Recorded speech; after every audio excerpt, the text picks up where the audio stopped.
بسم الله الرحمن الرحيم. يسبح لله ما في السماوات وما في الأرض الملك القدوس العزيز الحكيم.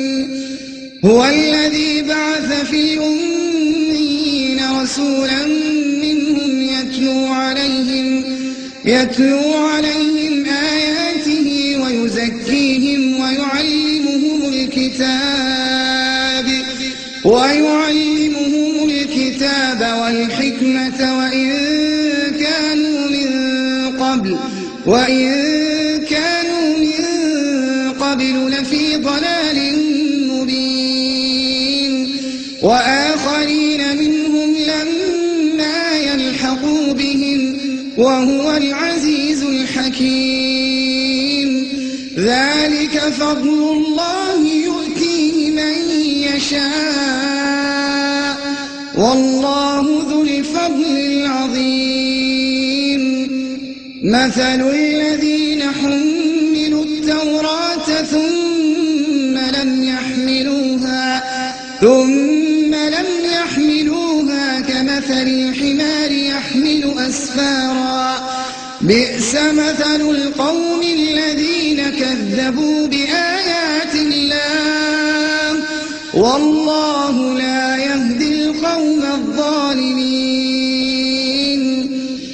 قل يا أيها الذين هادوا إن زعمتم أنكم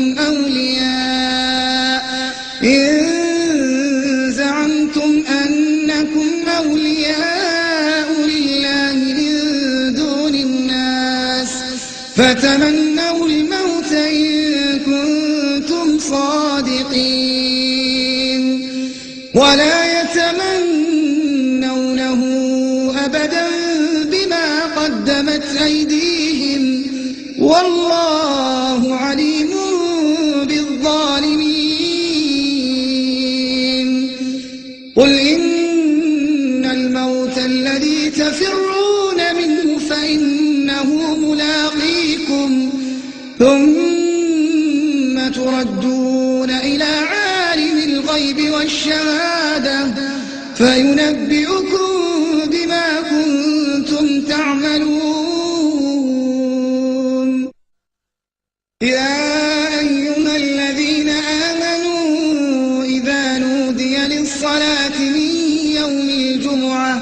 من يوم الجمعة فاسعوا إلى ذكر الله وذروا البيع ذلكم خير لكم إن كنتم تعلمون. فإذا قضيت الصلاة فانتشروا في الأرض وابتغوا من فضل الله واذكروا الله كثيرا لعلكم تفلحون. وإذا رأوا تجارة أو لهوا انفضوا إليها وتركوك قائما. قل ما عند الله خير من اللهو ومن التجارة والله خير الرازقين.